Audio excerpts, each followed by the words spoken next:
Hello everyone, welcome to our channel test quiz. फसल उत्पादन का परिचय, इंट्रोडक्शन ऑन क्रॉप प्रोडक्शन के टॉपिक को हम आगे कंटिन्यू करते हैं। ठीक है, तो लास्ट लेक्चर में हमने देखा था खेती के प्रकार, टाइप्स ऑफ फार्मिंग। ठीक है, कि कितने खेती के प्रकार देखे थे, तो उसमें देखे थे कि जो खेती होती है वो उसके भूमि के उपयोग के आधार पर हमने खेती के प्रकार को पढ़ा था। ठीक है, अब इस क्लास में हम देखेंगे खेती की प्रणालियाँ। ठीक है, जिसे बोलते हैं फार्मिंग सिस्टम। खेती की प्रणालियाँ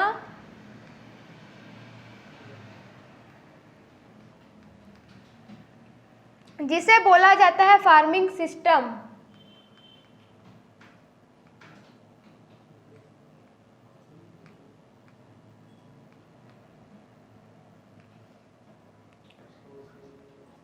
ठीक है, तो आज इस क्लास में हम खेती की प्रणालियाँ देखेंगे, फार्मिंग सिस्टम देखेंगे। तो जो खेती की प्रणालियाँ हैं, फार्मिंग सिस्टम है, वो खेत में उसके स्वामित्व, उसका मालिक कौन है, इसके आधार पर खेती की प्रणालियाँ देखेंगे। उसे ही हम खेती की प्रणालियाँ, फार्मिंग सिस्टम कहते हैं। कि जो खेत है उसमें किसका अधिकार है, उसका मालिक कौन है, उसका प्रबंधन संचालन कौन कर रहा है, उसका स्वामित्व कौन है। ठीक है, तो इसमें खेती की प्रणालियाँ में हम इसके 5 टाइप्स को पढ़ेंगे। स्टार्ट करते हैं हम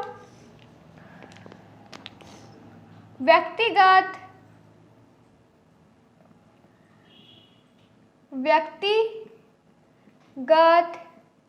या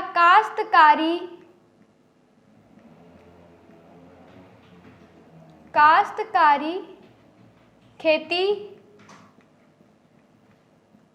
जिसे इंग्लिश में बोलते हैं इंडिविजुअल फार्मिंग। ठीक है, खेती की प्रणालियाँ, फार्मिंग सिस्टम किसे बोलते हैं समझ गए।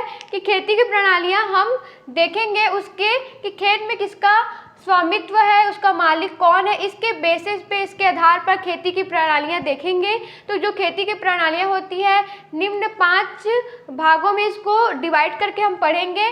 ठीक है, तो उसमें पहला हम स्टार्ट किए हैं व्यक्तिगत या काश्तकारी खेती, जिसे बोला जाता है इंडिविजुअल फार्मिंग। तो ये व्यक्तिगत या काश्तकारी खेती क्या होती है, इंडिविजुअल फार्मिंग क्या होती है।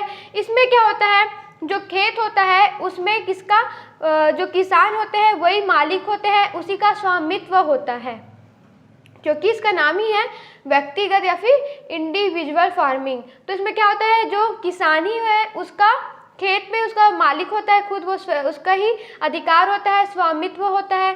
तो जो खेत का इस प्रकार के जो खेत का प्रबंधन और संचालन है वो किसान के द्वारा ही किया जाता है।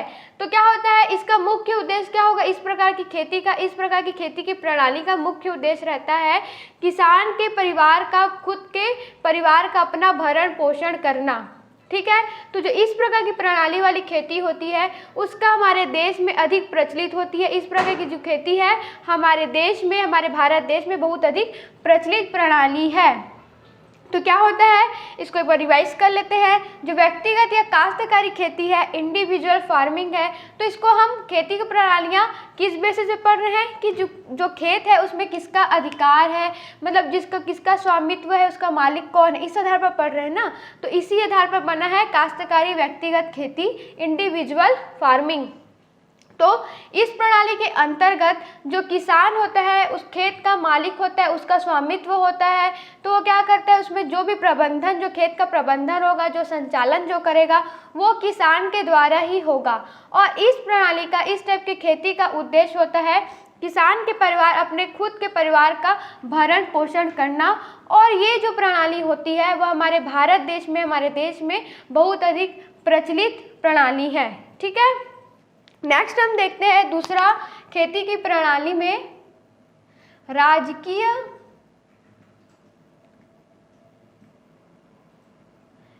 या सरकारी खेती, जिसे बोलेंगे गवर्नमेंट फार्मिंग।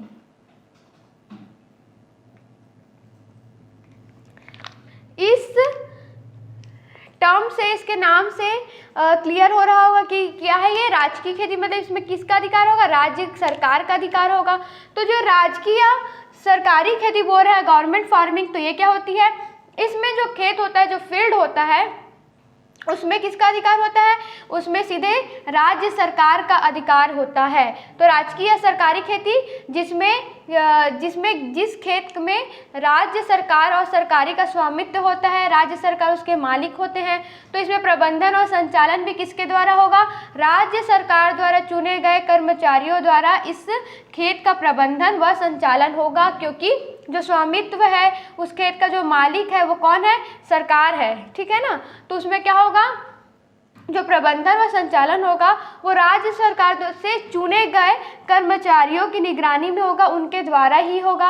अब इसमें क्या होता है, इसमें वैज्ञानिक विधियों को अपनाया जाता है, इस खेती में वैज्ञानिक विधियों को अपनाया जाता है। और इस प्रणाली की खेती का क्या उद्देश्य रहता है, इस प्रणाली की खेती का उद्देश्य रहता है कि नए नए तकनीकी का खोज करना, उसे कृषि में अपनाना, ठीक है, नए नए तकनीकों का खोज होगा तो हमें खेती में नए नए विकास देखने को मिलेंगे, डेवलपमेंट होगा, ठीक है। तो क्या होता है, इसका मुख्य उद्देश्य रहता है नए नए तकनीकों के विकास करना, अनुसंधान करना और उसे किसानों तक पहुंचाना, ठीक है, ताकि इसमें बहुत सा डेवलपमेंट हो सके इस फील्ड में।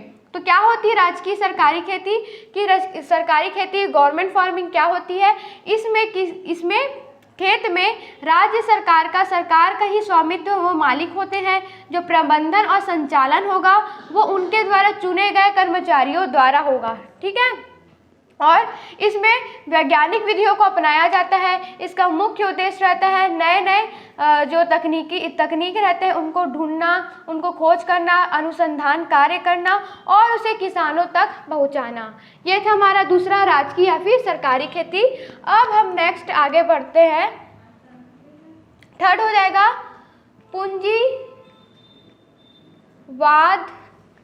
पूंजीवादी खेती,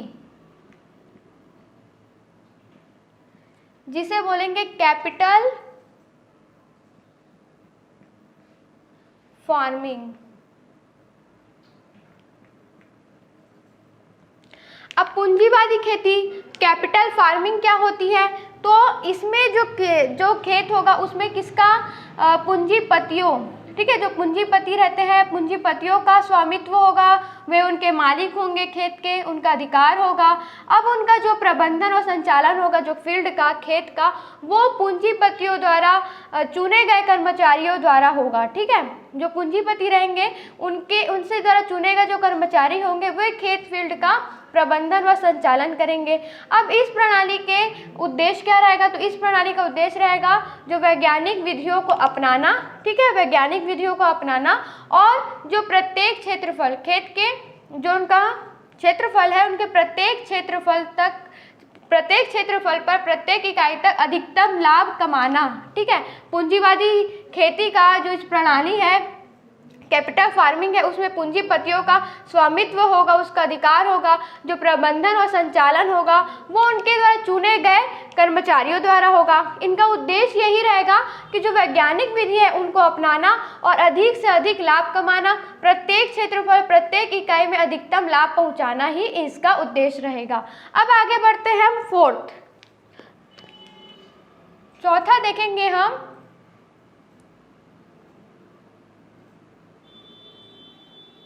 चौथा हमारा हो जाएगा इसमें कलेक्टिव फार्मिंग।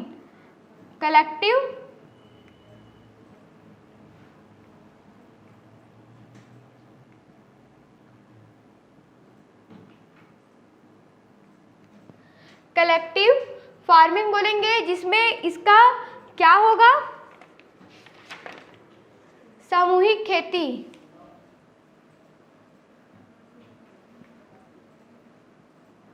सामूहिक खेती, इसे क्या कहेंगे, सामूहिक खेती कहेंगे, कलेक्टिव फार्मिंग कहेंगे। तो सामूहिक खेती क्या होती है, कलेक्टिव फार्मिंग क्या होता है, तो इसमें जो जो स्वामित्व होगा खेत पे, उस स्वामित्व होगा, जो मालिक होगा वो कौन होंगे? समिति होंगे। ठीक है, समिति का अधिकार होगा, समिति का स्वामित्व होगा। अब ये समिति क्या होती है?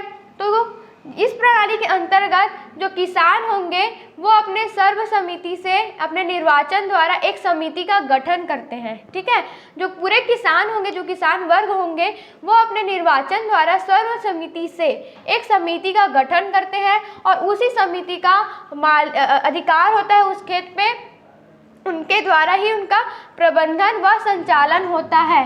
ठीक है, तो प्रबंधन और संचालन समिति द्वारा होता है उस फील्ड में। ठीक है, अब ये समिति क्या करेंगी?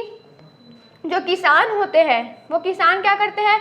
अपना कृषि यंत्र, भूमि, अपना पशु और जो जितने भी उत्पादन के साधन है वो सब समिति को सौंप देते हैं। तो किसानों का जो परिवार का जो पारिश्रमिक है वो उस समिति द्वारा उनको दिया जाता है। फिर अंत में जो भी लाभ प्राप्त होता है, अंत में पूरे इस प्रोसेस खेती के द्वारा जो लाभ प्राप्त होता है वो जो किसान, जो सदस्य ग्रहण करते हैं इस समिति को, जो उनकी सदस्यता प्राप्त करते हैं, वे किसान को उनके उत्पादन के आधार पर, जो उत्पादन के साधन के आधार पर और उनके भूमि के अनुपात में उनको वो लाभ दे देते हैं। ठीक है, उनको लाभ पहुंचा देते हैं, क्योंकि जो किसान सदस्यता ग्रहण करते हैं समिति में तो वो अपना क्या देते हैं? कृषि, अपना भूमि देते हैं, कृषि यंत्र देते हैं, उत्पादन के साधन उनको देते हैं समिति को, अपने पशु देते हैं।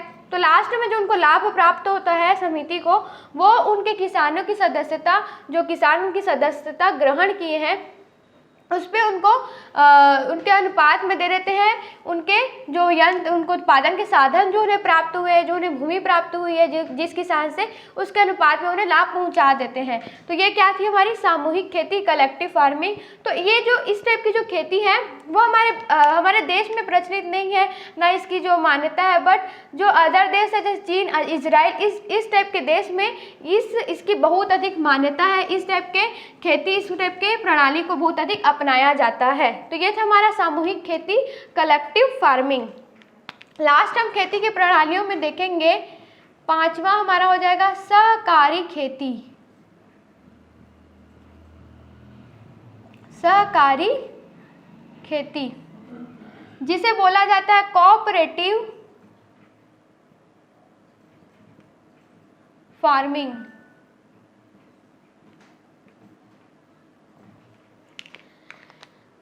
खेती की प्रणालियाँ, फार्मिंग सिस्टम में लास्ट हमारा पांचवा जो है प्रणाली सहकारी खेती है, कोऑपरेटिव फार्मिंग है। तो सहकारी खेती में हम इसके निम्न 4 टाइप्स को पढ़ेंगे। ये 4 प्रकार के होते हैं। तो इसमें देखते हैं सहकारी खेती में ये हो जाएगी, पहले इसमें पढ़ेंगे खेती के प्रकार,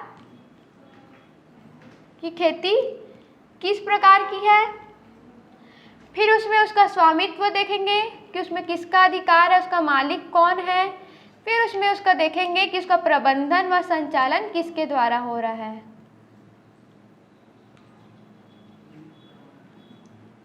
ठीक है, तो खेती के प्रकार में हो जाएगा सहकारी, पहला हो जाएगा इसमें सहकारी खेती पढ़ रहे हैं ना, इसलिए सहकारी उन्नत।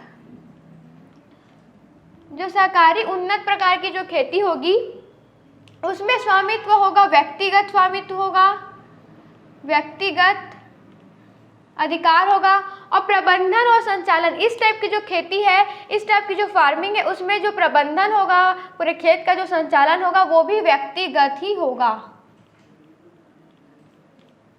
ठीक है, अब दूसरा देखते हैं हम सहकारी खेती के प्रकार में सहकारी संयुक्त। सहकारी संयुक्त, तो इसमें क्या होगा? जो स्वामित्व होगा वो होगा व्यक्तिगत होगा, जो मालिक होगा वो व्यक्तिगत होगा, पर जो उसका प्रबंधन और संचालन होगा सहकारी संयुक्त खेती का वो होगा सामूहिक रूप से होगा।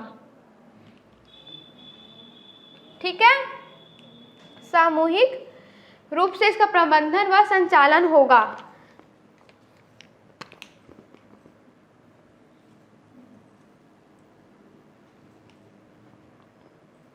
जो सहकारी खेती कोऑपरेटिव फार्मिंग पढ़ रहे हैं उसको हम 4 टाइप की खेती के प्रकार में उसको समझेंगे, ठीक है। इसके अंदर हम इसके 4 टाइप्स खेती के देखेंगे, टाइप्स देखेंगे। थर्ड हमारा हो जाएगा सहकारी काश्तकारी। सहकारी काश्तकारी, इसमें जो स्वामित्व होगा वो सामूहिक रूप से होगा, सामूहिक होगा, जिसका जो मालिक होंगे सामूहिक होंगे, स्वामित्व होगा इस प्रकार की खेती का, वो क्या होगा, सामूहिक होगा। और जो प्रबंधन व संचालन होगा वो व्यक्तिगत रूप से होगा। क्या देखा आपने इसमें, जो सहकारी काश्तकारी जो खेती है उसमें जो स्वामित्व होगा वो तो सामूहिक रूप से होगा, बट उसका प्रबंधन और संचालन जो होगा वो व्यक्तिगत रूप से होगा। अब ये सहकारी खेती का जो हम चौथा देखते हैं वो होगा सहकारी सामूहिक खेती। तो इसमें क्या होगा, जो स्वामित्व होगा इस टाइप की खेती में सहकारी सामूहिक में वो होगा सामूहिक होगा, सामूहिक स्वामित्व सामूहिक होगा। और इस टाइप की खेती का जो प्रबंधन और संचालन होगा वो भी सामूहिक रूप से होगा। तो ये था हमारा सहकारी खेती, कोऑपरेटिव फार्मिंग, जिसमें हम खेती के प्रकार देखेंगे, जिसमें उसका स्वामित्व क्या है, प्रबंधन संचालन कौन कर रहा है। तो इसमें निम्नलिखित 4 प्रकार के खेती और उसका स्वामित्व और प्रबंधन देखने को मिलते हैं। तो खेती के प्रकार हमने इसको डिवाइड कर लिया, स्वामित्व और प्रबंधन, ठीक है। तो पहला हम देखते हैं सहकारी उन्नत। तो सहकारी उन्नत में स्वामित्व होगा व्यक्तिगत रूप से और उसका प्रबंधन और संचालन इस प्रकार का खेती का करेंगे व्यक्तिगत रूप से। दूसरा हमने देखा कि सहकारी खेती पढ़ रहे हैं ना, तो सहकारी संयुक्त जो खेती होगी उसमें जो स्वामित्व होगा वो व्यक्तिगत होगा और जो प्रबंधन उसका संचालन करेंगे वो सामूहिक रूप से करेंगे। थर्ड हो जाएगा सहकारी काश्तकारी। इस प्रकार की खेती में जो स्वामित्व होगा वो सामूहिक रूप से होगा और जिसका प्रबंधन और संचालन करेंगे वो व्यक्तिगत रूप से होगा। लास्ट इसमें देखते हैं सहकारी खेती में सहकारी सामूहिक होगा खेती का प्रकार, उसमें स्वामित्व होगा सामूहिक रूप से होगा, उसका प्रबंधन व संचालन सामूहिक रूप से होगा। तो ये था हमारा सहकारी खेती, कोऑपरेटिव फार्मिंग।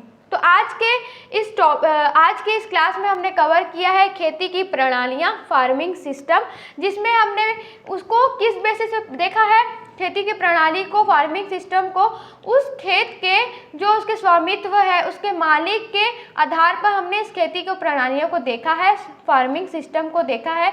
तो ये जो खेती की प्रणालियाँ होती हैं इस आधार पर, इस बेसिस पे 5 प्रकार की होती है। तो पहले हमने देखा है व्यक्तिगत या काश्तकारी खेती, इंडिविजुअल फार्मिंग, जिसमें मैंने आपको बताया कि इसमें किसान का ही स्वामित्व होता है खेत पे, उसका प्रबंधन और संचालन किसान द्वारा होता है और उनका उद्देश्य होता है उनके परिवार का भरण पोषण करना, और ये विधि हमारे भारत देश में बहुत अधिक प्रचलित है।